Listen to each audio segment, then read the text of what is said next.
Okay, बिस्मिल्लाहिर्रहमानिर्रहीम। अस्सलाम वालेकुम। हम शुरू करते हैं गायनी ऑप्स के एमसीक्यूज़। अच्छी वाले एमसीक्यूज़ जो है ना, मैंने ना यूएसएमएलई के सैम्पल आइटम्स लिए हुए हैं। ठीक है, तो एक तो ये स्पेशल चीज़ ये है इनकी कि ये इनका एक थोड़ा सा स्टैंडर्ड है। आपको हो सकता है एमसीक्यूज़ जो आएँ वो थोड़े से डिफरेंट हों, लेकिन टॉपिक्स वही रहेंगे। जो इंपॉर्टेंट टॉपिक्स हैं वो मैंने नोट किया था इस इन सारे एमसीक्यूज़ के अंदर, वो कवर हो रहे थे, तो मैंने फिर इस वजह से इनको सेलेक्ट किया था। अच्छा जी। A 57-old woman comes to the physician 1 week after noticing a mass in her left breast during the breast self-examination।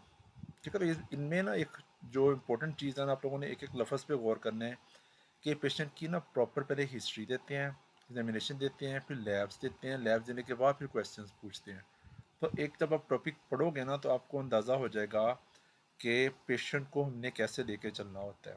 ये सारे जो क्वेश्चंस हैं ना, ये यूएसएमएलई और एमआरसीपी टाइप जो क्वेश्चंस होते हैं, ये आपको एज ए प्रैक्टिकल डॉक्टर बनाते हैं। जो फर्दर अपने लाइफ में, हमने सबका लाइफ में ज़िंदगी में मकसद क्या है, एक अच्छा डॉक्टर बनना। ठीक है, तो इसमें आपको ना शुरू से आदत पड़ जाएगी कि मैंने पेशेंट की हिस्ट्री लेनी है, फिर एग्जामिनेशन करना है, फिर उसके बाद लैब्स देखनी है। ठीक है। अच्छा, मेनोपॉज अकर्स, अब इसमें क्या है, एक middle age to old age खातून है, उसको अपने ब्रेस्ट में मैस फील हुआ है। अब उसकी हिस्ट्री पे क्या, menopause occurred 6 months ago, she was receiving oestrogen therapy. अब ये कि उसको मेनोपॉज लेट हुआ है। ठीक है, तो मेनोपॉज यूजली 50-51 ईयर्स की एज में हो जाता है। ठीक है, she was receiving oestrogen therapy, जो भी एक रिस्क फैक्टर है सी ए ब्रेस्ट होने के लिए, but discontinued 6 weeks ago, she had no menopausal symptoms, there is no family history of breast cancer. ये भी बहुत इंपॉर्टेंट पॉइंट है, जब ब्रेस्ट कैंसर आप सस्पेक्ट कर रहे हो तो पेशेंट से ब्रेस्ट कैंसर की हिस्ट्री लेना बड़ा ज़रूरी होता है। Examination shows a 2 centimeter palpable non-tender mobile mass in the upper quadrant, outer quadrant of the left breast। ठीक है, palpable non-tender mobile mass। अब मैस को डिस्क्राइब जब करना होता है ना, उसको ऐसे ही बताना होता है आपने, उसकी लोकेशन कौन सी है, उसका साइज़ कैसा है, वो टेंडर है कि नॉन टेंडर है, वो अंडरलाइन स्ट्रक्चर्स के साथ जुड़ा हुआ है कि नहीं जुड़ा हुआ। ठीक है, और उसकी लोकेशन क्या है। No nipple discharge can be expressed. Examination of the right breast shows no abnormalities. Which of the following is the most appropriate next step in the management? ठीक है, तो middle age to old age खातून है with breast mess. आपको जो सी ए breast है ना, वो किसी ना किसी स्टेज पे लाजमी एग्जाम में आएगा। ठीक है, तो स्टेप 1 हो या स्टेप 2 हो, तो सी ए ब्रेस्ट लाजमी आता होगा। जो ब्रेस्ट की जितनी भी कंडीशंस हैं, चाहे वो बिनाइन है चाहे वो मलिग्नेंट है, वो आप लोगों ने लाजमी करनी है। ठीक है, तो ये मैंने निकाल के रखी हुई थी। benign lesions, fibrocystic changes, fibroadenoma, ठीक है, फैट नेक्रोसिस, इंट्राडक्टल पेपिलोमा और मैस्टाइटस और विद ब्रेस्ट एब्सेस। ठीक है, तो ये एमटीबी का एक टॉपिक है, मैंने इस पर वीडियो भी ज़्यादा से बनाई हुई है, वो वाला आप लोग लास्ट में देखिए। थोड़ा सा मैं रिवाइज करवा देता हूँ। फाइब्रोसिस्टिक चेंजेस के साथ आपको हिस्ट्री आएगी कि पेशेंट को पीरियड्स के साथ ब्रेस्ट में चेंजेस महसूस होती हैं, जबकि फाइब्रोएडिनोमा के साथ वेल डिफाइंड मोबाइल मैस, जैसा कि इस पेशेंट की हिस्ट्री में मोस्ट लाइकली फाइब्रोएडिनोमा होगा। ठीक है, fat necrosis, history of trauma या सर्जरी होगा। इंट्राडक्टल पेपिलोमा के साथ आपको ब्लडी निपल डिस्चार्ज आएगा, लगता है ऐसे है कि जैसे ये कैंसर होगा ब्लड डिस्चार्ज के तौर पे, लेकिन ये मोस्टली ये बिनाइन कंडीशन है। मैस्टाइटिस के साथ आपको हिस्ट्री होगी, बेबी ने माँ जो है लैक्टेटिंग है, माँ ब्रेस्ट फीडिंग करवा रही है। ठीक है, और ब्रेस्ट एब्सेस के साथ, एब्सेस जो होती है कलेक्शन ऑफ फ्लूइड होता है, तो वो सॉफ्ट फ्लक्चुएंट मीन्स के चेंज होता है उसका। जब आप एक गुब्बारे में पानी भरें, उसको एक जगह से दबाएं तो वो साइड पे हट जाता है, तो आपको एब्सेस भी जो ना ऐसी फील होती है कि नीचे से कोई वाटरी वाटरी सा मैस फील होता है। और वो जो कि एब्सेस है वो पीप भरी हुई है तो टेंडर होगी। ठीक है, अच्छा, लेकिन फिर भी चूँकि एज ऐसी है और लेट उसकी मेनोपॉज है, तो आपने सी ए ब्रेस्ट को लाजमी तौर पे ध्यान में रखना है। ठीक है, आल्दो इसमें मोस्ट लाइकली जो हिस्ट्री पे बन रहा है कि फेब्री एडिनोमा होगा, लेकिन इसको एग्जामिनेशन हो चुका हुआ है, इसको इन्वेस्टिगेट करना बड़ा ज़रूरी है। तो सी ए ब्रेस्ट सोचते हुए पहला जो टेस्ट होगा दैट विल बी मेमोग्राफी। ठीक है, तो मेमोग्राफी मोस्ट लाइकली इसका आंसर है।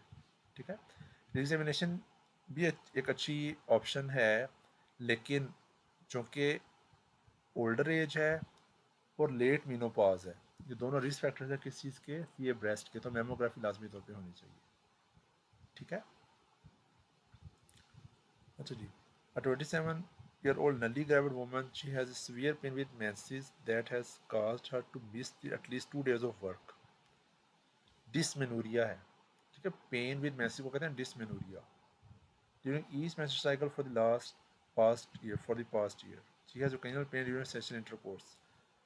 डिसमेनोरिया और dyspareunia, pain during sexual intercourse को कहते हैं डिस्पेरोनिया। फिर डिसमेनोरिया और डिस्पेरोनिया किस डिजीज़ का एक फीचर्स होते हैं, एंडोमेट्रियोसिस के। She weighs 50 kg and height is 160 centimeter, BMI is 20, pelvic dimension is normal, and cervix is pink with minimum endocervical gland eversion. Uterus is of normal size. Left ovary is 2 centimeter, while the right is 4 centimeter. तो ovaries के size में फ़र्क है। ठीक है, तो what is the most likely condition, तो most likely endometriosis है। ओवरीज के अंदर भी एंडोमेट्रोसिस चला जाता है, जिसको हम लोग चॉकलेट सिस्ट कहते हैं, चॉकलेट सिस्ट। ठीक है। अच्छा, एंडोमेट्रोसिस और एडिनोमायोसिस दो कंडीशंस होती हैं। एंडोमेट्रोसिस के अंदर क्या होता है कि आपकी जो यूट्रस के एंडोमेट्रियल ग्लैंड्स होते हैं वो यूट्रस से बाहर पेल्विक ऑर्गन्स के अंदर मौजूद होते हैं। ठीक है, ओवरीज के अंदर चले जाएं सोक्रिसिस्ट बनाएंगे, वजाइना के अंदर आ जाएं तो डिस्पेरोनिया होगा पेशेंट को। ठीक है, तो endometrial glands outside uterus is called endometriosis. और यही एंडोमेट्रियल ग्लैंड्स अगर आपकी यूट्राइन वाल के अंदर घुस जाएं, अंदर लाइनिंग के अंदर तो होते ही होते हैं, अंदर वाल के अंदर घुस जाएं, तो उसको कहते हैं एडिनोमायोसिस। तो क्या कहते हैं, एडिनोमायोसिस। तो ये दो का डिफ्रेंशिएशन हम लोग पूछते होते हैं बाज़ का, what is adenomyosis and what is endometriosis. अच्छा, अब आपको पता है कि जो एंडोमेट्रियल लाइनिंग होती है वो under the influence of hormones होती है। तो जब भी पेशेंट को पीरियड्स होंगे तो जहाँ जहाँ पे ये एंडोमेट्रियल ग्लैंड्स मौजूद होंगे वहाँ वहाँ मसला होगा। ठीक है, वहाँ वहाँ पेशेंट को मसला होना शुरू हो जाएगा। ठीक है, इस वजह से ये ओवरीज का साइज़, डिसमेनोरिया, साइज़ की डिस्क्रिपेंसी, डिसमेनोरिया और डिस्पेरोनिया फीचर्स हैं किस चीज़ के, एंडोमेट्रोसिस के। तो एंडोमेट्रोसिस एक इंपॉर्टेंट टॉपिक है, आप लोगों को इसका इस तरह का सिनेरियो आप लोगों को लाजमी पता होना चाहिए, किस तरह सिनेरियो इसका आ सकता है। अच्छा जी, 22-year-old woman comes to the physician because of 2-day history of pain with urination, intense vaginal itching and a thick discharge. एक यंग खातून है और इसको प्रॉब्लम्स हैं यूरिनेशन के साथ with itching. She has no history of serious illness, she is sexually active and uses OCP। इसका young age है, OCP यूज़ कर रही है। Her temperature is 37 degree centigrade, abdominal examination shows no abnormalities, genital urine examination shows erythema of the vulva and vagina with an odorless curd like discharge। तो curd like discharge जो है ना, एक give away diagnosis है।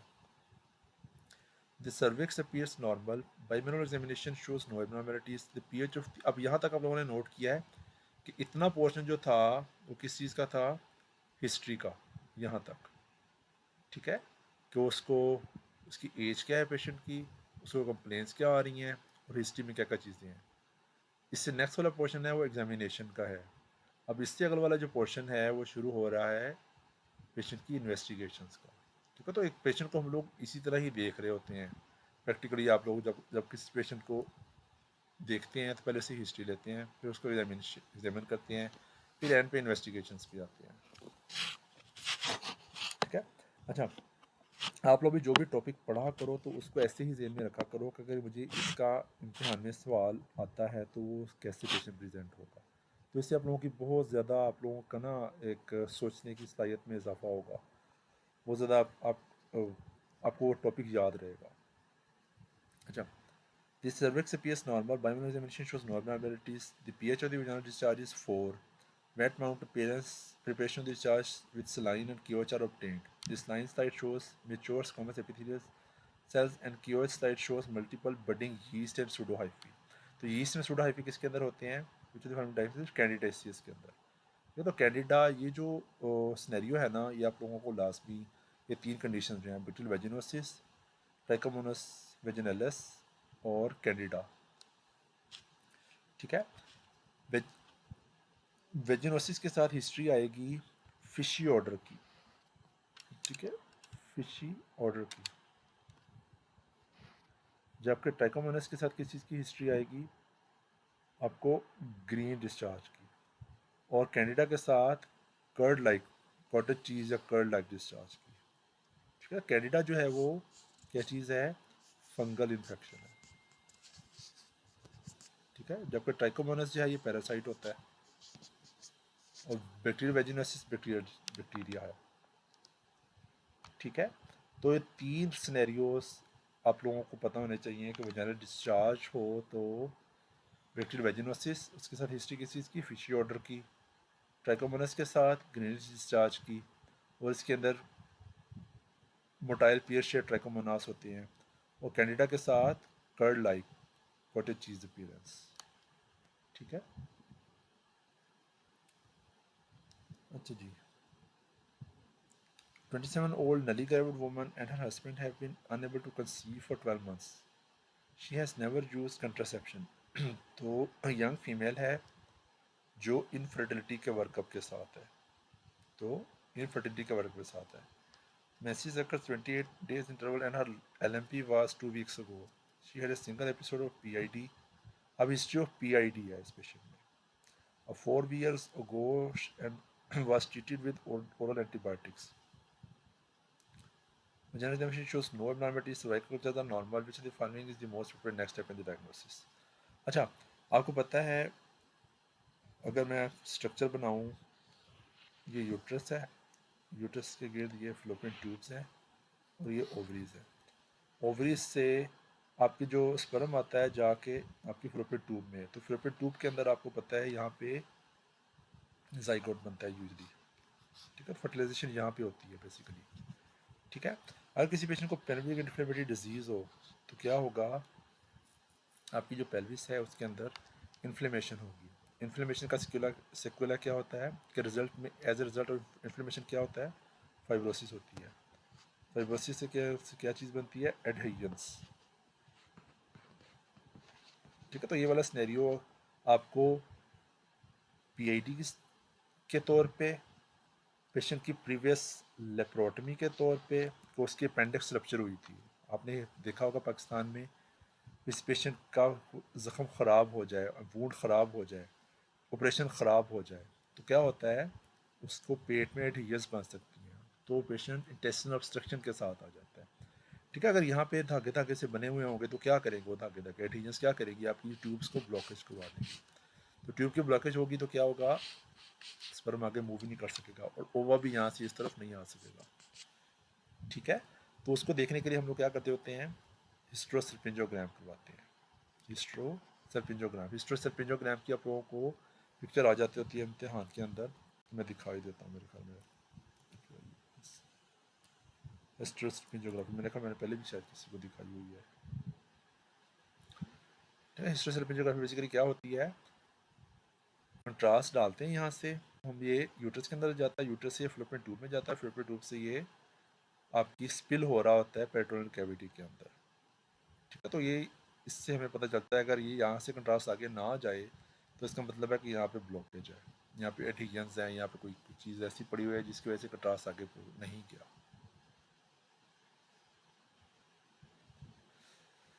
अच्छा, 30-year-old woman gravida 2 paravan comes for first prenatal visit at 26 weeks of gestation. Uterine size is greater than expected for dates. Ultrasound shows fetal hydrops. Gravida 2 para 1, gravida 2 से मुराद है कि second pregnancy है और उसका पहले भी एक बेबी है, ठीक है। और फीटल हाइड्रोप्स है, फीटल हाइड्रोप्स से क्या मुराद है कि फीटस जो है ना फूलना शुरू हो गया हुआ है, फीटस के डिफरेंट पोर्शंस के अंदर फ्लूइड भर गया हुआ है, ठीक है। ये यूजुअली उन कंडीशन के अंदर होता है जिसको हम कहते हैं haemolytic disease of new born. एक इंतहा इंपॉर्टेंट टॉपिक है haemolytic disease of new born. RH incompatibility, RH incompatibility, इसकी क्या रीज़न है बेसिकली कि माँ जो है वो O नेगेटिव है उसको नेगेटिव RH नेगेटिव है और बच्चा जो है वो पॉजिटिव है। अब इसमें हिस्ट्री दी हुई है कि माँ का पहला भी एक बेबी है। तो पहली वाली प्रेगनेंसी के अंदर यूजली मसला नहीं होता, यूजली सेकेंड थर्ड आगे फर्दर। तो पहली वाली के अंदर माँ के अंदर एंटीबॉडीज़ प्रोड्यूस नहीं हुई होती। ठीक है, अगर बच्चा पॉजिटिव होगा तो क्या होगा, बच्चे के जो RBCs हैं उनके खिलाफ वो माँ के खून में आएंगे, उनके खिलाफ एंटीबॉडीज़ बन जाएंगी। ठीक है, तो पहले वाली प्रेगनेंसी को कुछ नहीं होगा, लेकिन सेकेंड वाली प्रेगनेंसी में क्या होगा, वही एंटीबॉडीज़ जब प्लेसेंटा को क्रॉस करेंगी तो बच्चे में हाइड्रोप्स फिटालिस होगा। ठीक है, तो इसमें हमें करना क्या चाहिए, maternal RH status and antibody screening करवानी चाहिए। ठीक है, मैटरनल RH स्टेटस। और तो ये इंपॉर्टेंट टॉपिक है RH इनकम्पेटिबिलिटी, RH इनकम्पेटिबिलिटी और हेमोरेटिक डिजीज़ ऑफ न्यू बॉर्न। माँ नेगेटिव हो, बच्चा पॉजिटिव हो। ठीक है, तो माँ के खून के अंदर जो एंटीबॉडीज़ हैं वो प्लेसेंटा को क्रॉस करेंगी और बेबी के खून को तोड़ना शुरू कर देंगी। तो बेबी के अंदर क्या होगा, हेमोलिसिस शुरू हो जाएगा। ठीक है, अच्छा जी। 42-year-old woman grabbed to Paraguay comes to physician because of increasingly frequent loss of urine during the past year. She has loss of urine when she coughs, sneezes and exercise. तो ये basically इसको क्या हो रहा है, incontinence हो रही है, जैसे खांसी करती है, छींक मारती है, थोड़ा सा एक्सरसाइज करती है या चल के जाती है, तेज़ी से चलती है तो उसका यूरिन निकल जाता है। ठीक है, जो बुजुर्ग कहते होते हैं कि मेरा पेशाब निकल जाता, वॉशरूम भी नहीं जा होता। और place with her children, her incontinence is severely preceded by a sudden urge to void and she does not have loss of urine at night. रात को कुछ नहीं होता। Her children were born after uncomplicated vaginal deliveries. ठीक है, she has no history of other hospital admissions or serious illness. She takes no medications. Abdominal examination shows no abnormalities. The external genitalia, vagina, cervix appears normal. ठीक है, अगर ये normal है इसका मतलब है कोई फिस्टुला नहीं बना हुआ, और हिस्ट्री में भी सिर्फ 2 बच्चे हैं उसके। वज़ाइको वजाइनल फिस्टुला जो है ये यूजली मल्टीपल प्रेगनेंसी, 4-6 से ज़्यादा बच्चे हों तो उनके अंदर ये यूजली वज़ाइको वजाइनल फिस्टुला बन जाते हैं। There is loss of small amount of urine with Valsalva manoeuvre. Valsalva क्या होता है कि हम पेशेंट को कहते हैं अपना नाक बंद करे और ऐसे ज़ोर से सांस ले, इसको कहते हैं वाल्सल्वा। ठीक है, वाल्सल्वा हम लोग एक तो और पेशेंट को SVT के एपिसोड हो उसमें हम लोग करवाते होते हैं, जिसको हार्ट बीट तेज़ हो रही हो तो उसमें करवाते हैं। Her post void residual volume is 50 ml. Urine shows no abnormalities, which is the following is the most likely diagnosis. ठीक है, तो इसको बेसिकली जब वो कफ करती है, स्नीज करती है, एक्सरसाइज करती है, उसमें हो रहा होता है मसला, तो मोस्ट लाइकली ये स्ट्रेस इनकॉन्टिनेंस है। ठीक है, स्ट्रेस इनकॉन्टिनेंस है। यूटी होता तो उसको डिस्यूरिया की हिस्ट्री होती, जब फिसला होता तो आपको इसके अंदर एग्जामिनेशन पे कुछ ना कुछ मिल जाता, वहाँ पे उस पेशेंट को हर वक्त यूरिन लीक हो रहा होता है जिसको फिसला बना होता है। ठीक है, ओवरफ्लो इनकॉन्टिनेंस के अंदर क्या होता है कि पहले ब्लडर भरता है, भरने के बाद फिर पेशेंट से कंट्रोल नहीं होता और खुद ब खुद ही निकल जाता है urine. During a routine examination, a 25-year-old woman expressed concern about her risk of ovarian cancer because her mother died of the disease. तो यंग खतून है और उसकी वालदा को ओवेरियन कैंसर था। Which of the following is the most appropriate course of action? ठीक है, तो हमें क्या करना चाहिए, जिस पेशेंट की फैमिली हिस्ट्री में कैंसर रन कर रहा हो, कैंसर इन फैमिली, ठीक है, तो उसमें लाजमी तौर पे ये देखना चाहिए कि कौन कौन से कैंसर्स हैं। ठीक है, तो इसमें चूँकि सिर्फ एक हिस्ट्री है तो आपने इसकी डिटेल्ड हिस्ट्री देनी है पेशेंट की। ठीक है, तो obtain more detail family history. ठीक है, reassurance is not a good thing, उसको ये नहीं कहना कि आपने कहा आपको कैंसर नहीं हो सकता। जिस पेशेंट की फैमिली हिस्ट्री में कैंसर हो, specially colon cancer, CS stomachs, ovarian cancer, breast cancer, तो ये ऐसे कैंसर हैं स्पेशली फीमेल्स के अंदर, फीमेल की पेशेंट के अंदर कैंसर हो तो उनकी बेटियों को लाजमी तौर पे कहना चाहिए कि अपनी स्क्रीनिंग करवाएं, स्पेशली सीए ब्रेस्ट के लिए, एंडोमेट्रियल कार्सिनोमा के लिए, ओवेरियन कैंसर के लिए स्क्रीनिंग खवातीन की होनी चाहिए। ठीक है, तो अभी तो सिर्फ एक हिस्ट्री मिली है, क्योंकि यंग खातून है तो उसके देखना चाहिए कि वालदा के अलावा और किस किस बंदे को आपकी फैमिली में कैंसर रहा है।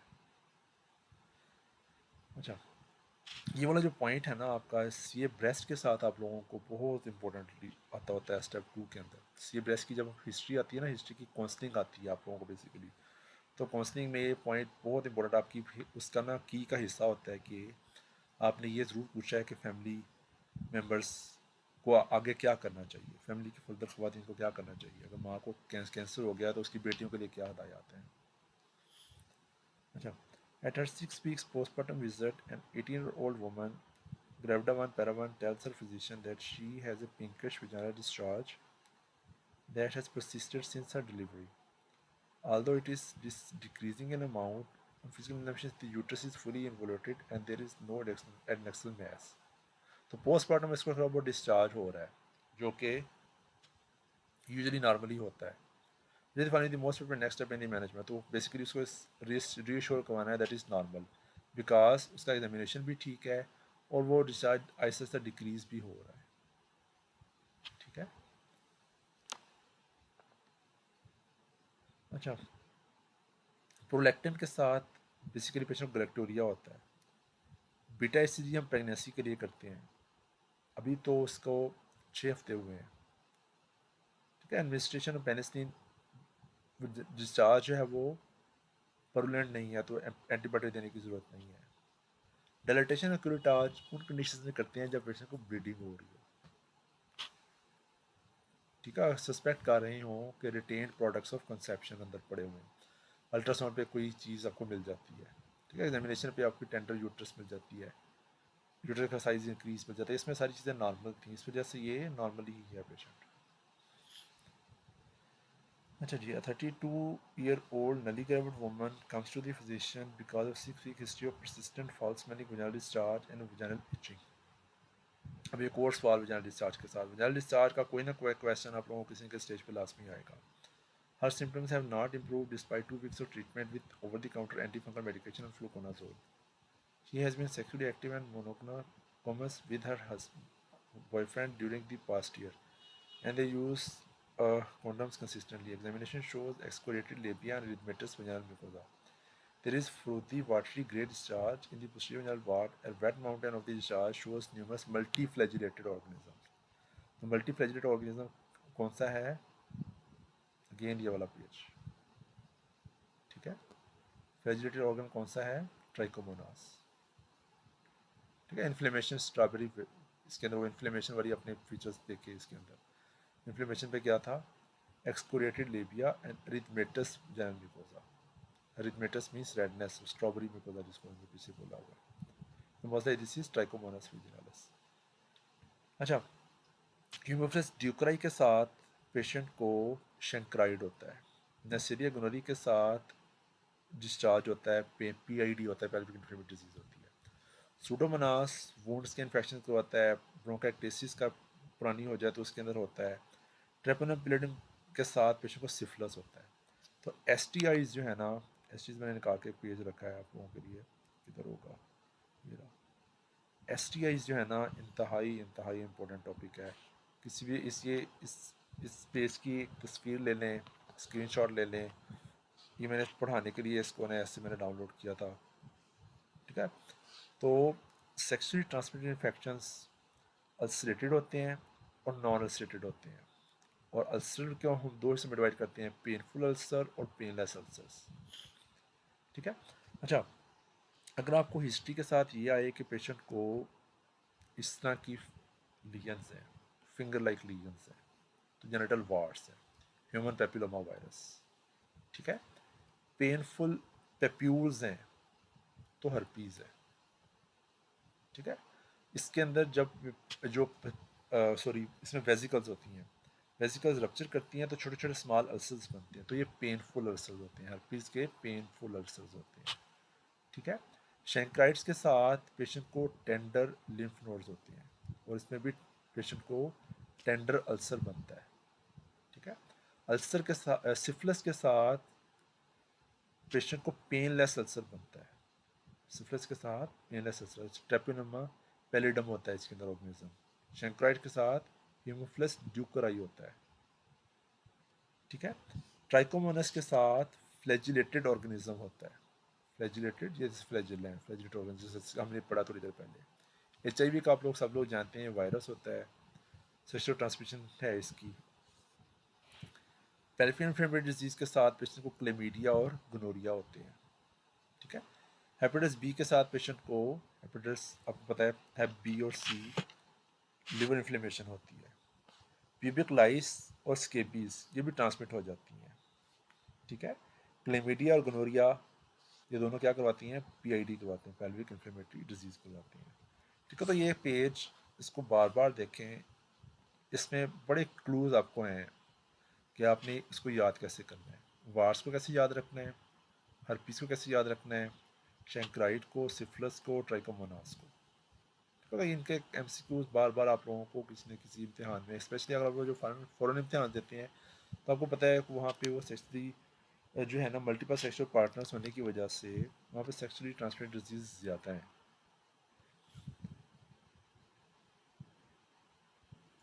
अच्छा जी, an asymptomatic 24-year-old premium woman at 36-week gestation comes for routine prenatal visit. A grade 2 by 6 murmur, systolic ejection murmur is heard at the upper left sternal border. The S2 varies with inspiration and the pulmonic component is soft. Diastole is clear. Which of the following is the most likely diagnosis? अच्छा, जो normal pregnancy होती है ना, इसमें अल्लाह ताला ने क्या रखा हुआ है कि आपका जो प्लाज्मा है ना, 50% प्लाज्मा इंक्रीज हो जाता है, 50% प्लाज्मा इंक्रीज होता है, ठीक है। तो प्लाज्मा इंक्रीज होने की वजह से क्या होगा, कार्डिक आउटपुट इंक्रीज होगा, कार्डिक आउटपुट इंक्रीज होगा। तो यूजली इस पेशेंट के अंदर नॉर्मली फ्लो मर्मर होते हैं, तो ये मोस्ट लाइकली फ्लो मर्मर है, ठीक है। ये वाली प्रेजेंटेशन आपको कंफ्यूज कर सकती है पल्मोनरी वाल्व स्टेनोसिस के साथ। पल्मोनरी वाल्व स्टेनोसिस जो है, इसमें भी एग्जैक्ट इसी तरह की प्रेजेंटेशन होती है, जैसे गोलजान में मैंने पढ़ा, गोलजान का भी। इसमें क्या सिस्टोलिक इजेक्शन मर्मर है लेफ्ट सेकेंड इंटरकोस्टल स्पेस के अंदर, ठीक है। इसके अंदर भी यही था, इजेक्शन सिस्टोलिक मर्मर है और लेफ्ट स्टर्नल बॉर्डर के ऊपर है, ठीक है। Upper left sternal border second intercostal space ही बन रही है। वो इसमें S2 भी वेरिएशन है, क्योंकि S2 पल्मोनरी कंपोनेंट से, क्योंकि प्रेगनेंसी है और ज़्यादा कॉमन कंडीशन है, क्योंकि प्लाज्मा लेवल इंक्रीज हुआ हुआ है, तो मोस्ट लाइकली फ्लो मर्मर है। तो डिजीज़ पेशेंट को ही होता है, रोमेटिक हार्ट डिजीज़ की हिस्ट्री भी होती, तो पल्मोनरी वाल्व स्टेनोसिस ज़्यादा बेहतर ऑप्शन होती। PDA में कंटिन्यूस मशीनरी मर्मर होता है। इस AST के अंदर fix splitting of the second heart sound होती है, ठीक है। ये आप लोगों को मेडिसिन में ये सिनेरियो आ सकता है PDA का और AST का। अनीमिक पेशेंट्स के अंदर भी फ्लो मर्मर आ जाते हैं। अच्छा जी, a 42-year-old woman, gravida 3, parva 3, comes to the physician because she had noted a menstrual period. She has not had a menstrual period for 2 months. She reports that she had an episode of spotting 3 weeks ago. ठीक है, तो एमोनोरिया है with vaginal bleed, तो क्या हो सकती है, ectopic pregnancy, ठीक है। तो फेवरेट टॉपिक है ये, ectopic pregnancy is favourite topic. इसको लहदा से लिख लो कि मैंने एक्टोपिक प्रेगनेंसी हर तरीके से पढ़नी है, रप्चर्ड और अनरप्चर्ड। रप्चर्ड है तो मैंने पेशेंट को कैसे मैनेज करना है, कैसे अप्रोच करना है, अनरप्चर्ड है तो मैंने कैसे अप्रोच करना है, कौन सी दवाइयाँ देनी है, कैसे फॉलो करना है पेशेंट को, ठीक है। तो इसको लहदा से लिखना है, एक्टोपिक प्रेगनेंसी को आपने किसी बुक से अच्छे तरीके से उसको पढ़ना है। इसकी मैंने जो आप लोगों को एक व्यू या ना प्ले लिस्ट गाइनी ऑप्स की, तो उसमें एक टॉपिक्स को कवर करने की कोशिश की है, मेरा ख्याल है, ठीक है। तो प्ले लिस्ट MCQs करने के बाद प्ले लिस्ट को दोबारा सुनिएगा, ठीक है। She has had no other symptoms. She has no history of abnormal pap smear. She is sexually active with her husband and uses condoms. अब यहाँ पे आपको लगेगा कॉन्डम्स यूज़ करने के बावजूद उसको प्रेगनेंसी कैसे हो सकती है, तो कॉन्डम फेल भी हो जाती है। She is 163 centimeter tall and weighs 72 kg. On physical examination, the abdomen is non-tender on palpation. Physical examination, pelvic examination shows slightly enlarged uterus. There are no palpable adnexal mass which is defined with the most appropriate next step. Female patient हो और miss are period, secondary amenorrhea हो, तो pregnancy लाजमी तौर पर ध्यान में रखना। ठीक है, तो प्रेगनेंसी के लिए हम लोग टेस्ट कौन सा करवाते हैं, बीटा ईसीजी। इसमें हम लोगों ने बीटा ईसीजी करवाना है इस पेशेंट का।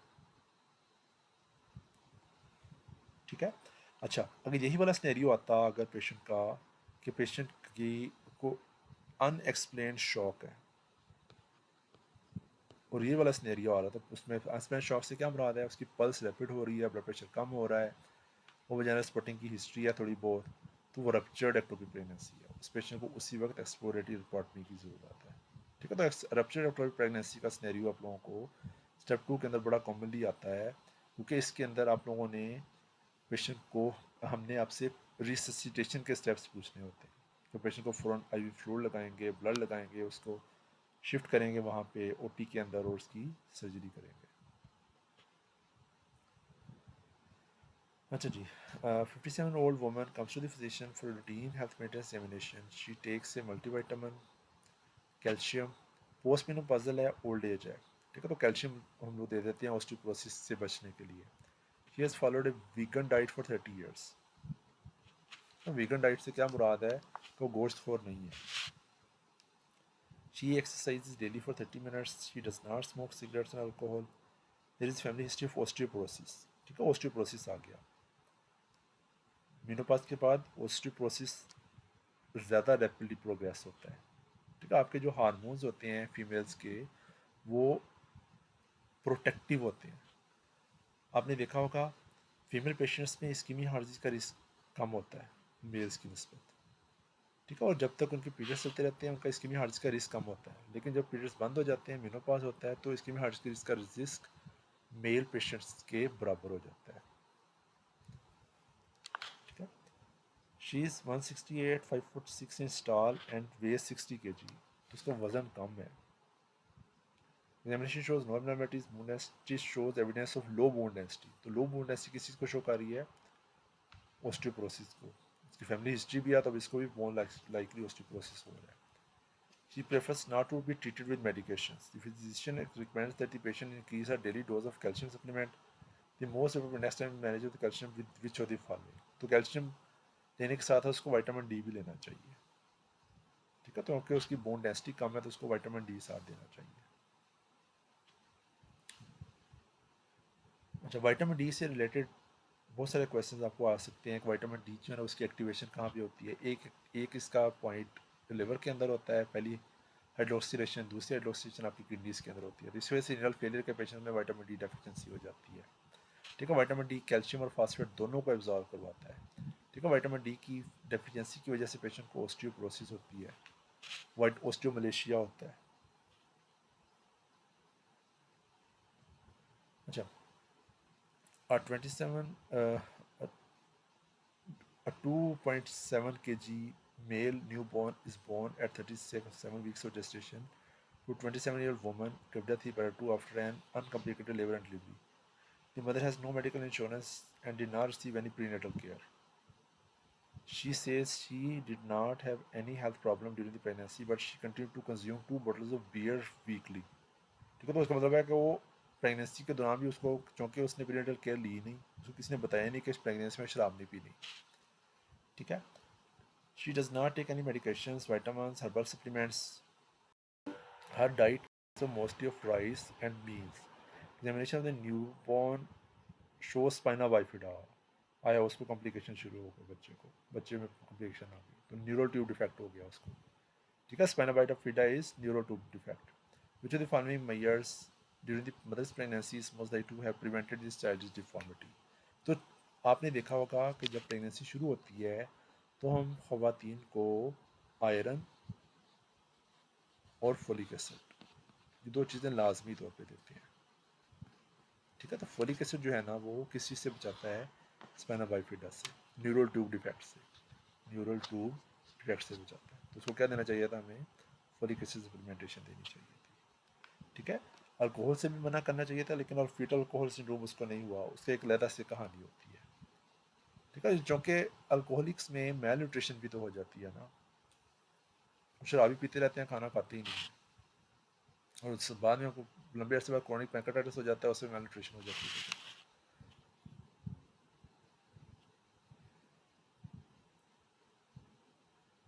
अच्छा जी, 2 hours after vaginal delivery at term of a 3 kg newborn 32-year-old woman gravida 3 para 3 has the onset of heavy vaginal bleeding. Labor was augmented with oxytocin because of prolonged first stage and required forceps delivery or a midline second degree episiotomy. तो postpartum hemorrhage है after a difficult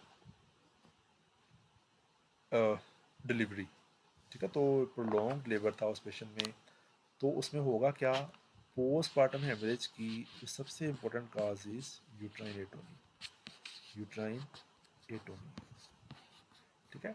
अच्छा, होता क्या है कि आपकी जो uterine arteries होती हैं ना, वो बेसिकली गुजर रही होती हैं आपके मसल्स के अंदर से, यूट्रस के मसल्स में से गुजर रही होती है यूट्राइन आर्टरी, ठीक है। जब हम लोग जब पेशेंट की डिलीवरी हो जाती है तो यूट्रस जो है ना वो ऐसे कॉन्ट्रैक्ट करती है। पहले यूट्रस का साइज़ नॉर्मली छोटा सा होता है, जब बेबी उसके अंदर आ जाएगा तो इतना बड़ा सारा यूट्रस का साइज़ हो जाएगा। अब उस यूट्रस ने वापस अपने साइज़ की तरफ भी आना है, तो ये इसको समझे ये ब्लड वेसल है और यूट्रस के मसल्स हैं। तो जब वो यूट्रन मसल्स कॉन्ट्रैक्ट करेंगे तो ब्लड वेसल्स भी कॉन्ट्रैक्ट हो जाएगी, कंस्ट्रिक्ट हो जाएगी, ठीक है, तो वो बंद हो जाएगी। अगर डिफ़िकल्ट लेबर हो तो यूट्रस वापस आहिस्ता आहिस्ता आ रही है अभी, तो ब्लड वेसल्स खुली पड़ी हुई हैं, ठीक है। तो uterine atony is the most common cause of postmortem haemorrhage, ठीक है।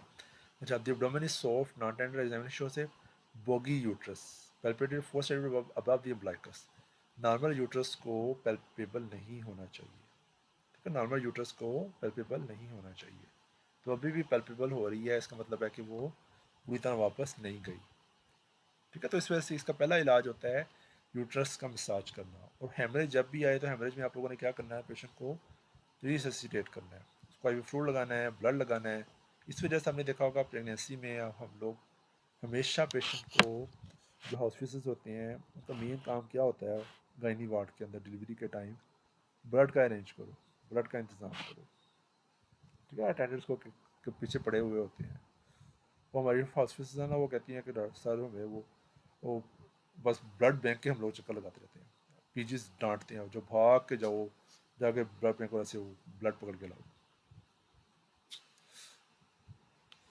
अच्छा जी, a 19-year-old premigravida woman at 8 weeks of gestation is brought to the emergency department because of light vaginal bleeding। Young female है, अब प्रेमिग्राविडा है eight 8 weeks पे, अब उसको होना क्या शुरू हो गया है, वजाइनल ब्लीड होना शुरू हो गया। इसका मतलब है काम ख़राब हो रहा है। And mild lower abdominal cramps during the past 8 hours. Her temperature is 37, pulse is 84, respiration is 18 और blood pressure is 110/70। तो वाइटल्स उसके स्टेबल हैं, ठीक है। abdominal examination shows no tenderness or mass, bowel sounds are normal, pelvic examination shows there is old blood in the vaginal wall and the closed cervical os। Uterus is consistent in size of a 6 to 8 week gestation। Transvaginal ultrasound shows no intrauterine pregnancy, ठीक है। अब इसका क्या मतलब हुआ कि उसको abortion हो गई है, ठीक है। फिटल इंट्रायूटरन प्रेगनेंसी नहीं है, फिटल हार्ट बीट लेकिन सुनाई दे रही है, ठीक है। इसका क्या मतलब हुआ कि ये फीटस किसी और जगह पड़ा हुआ है, फीटस जो है वो किसी और जगह पड़ा हुआ है, ठीक है। तो किस जगह हो सकता है ये, बेसिकली किस चीज़ का स्नैरियो है, एक्टोपिक प्रेगनेंसी का।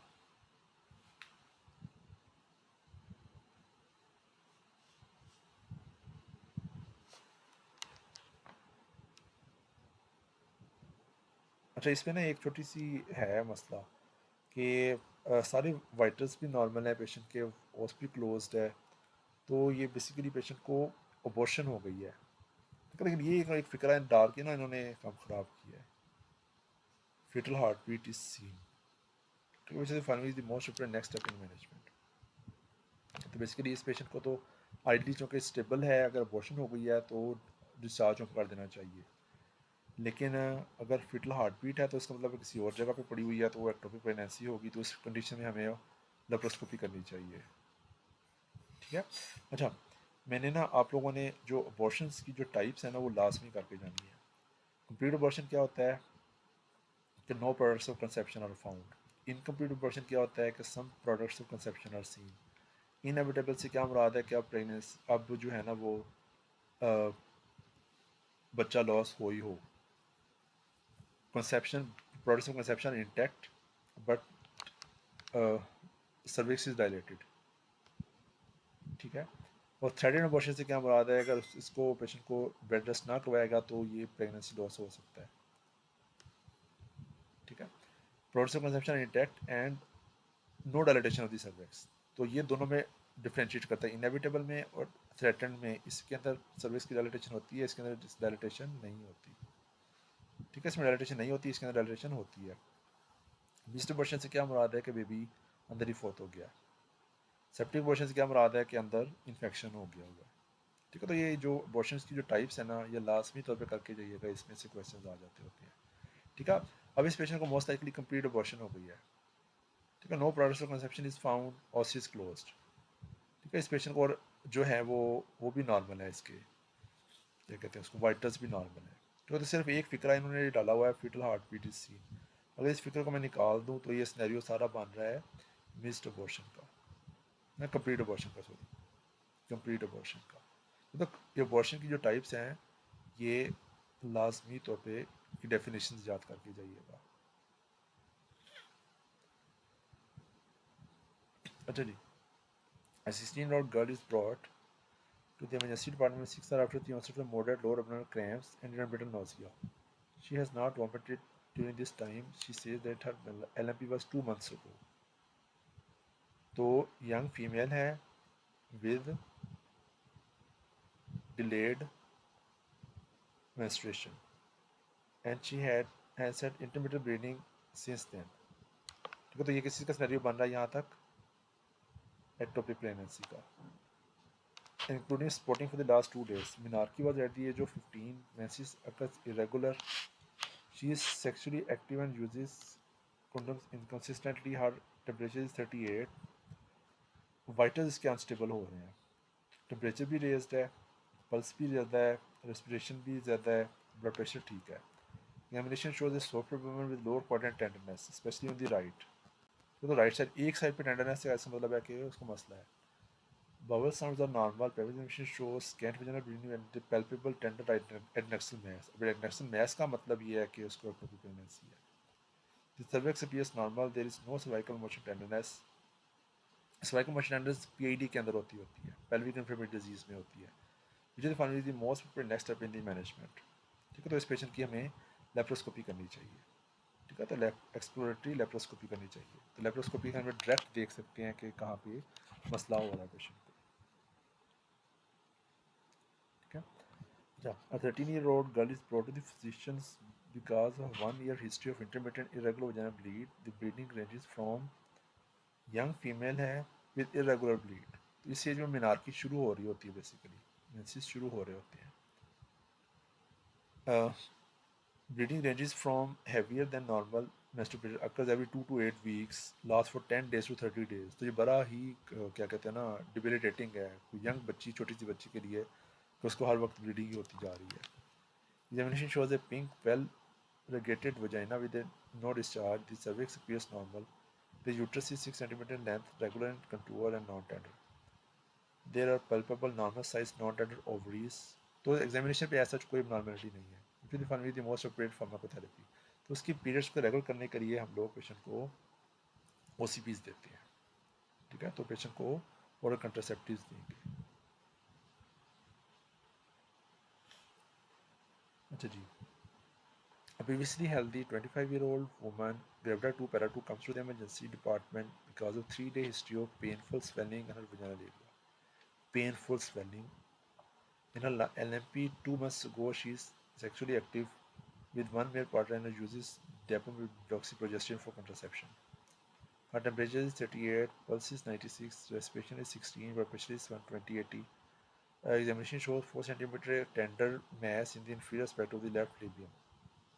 तो एग्जामिनेशन पे आपको एक 4 सेंटीमीटर का टेंडर मैस मिल गया, ठीक है।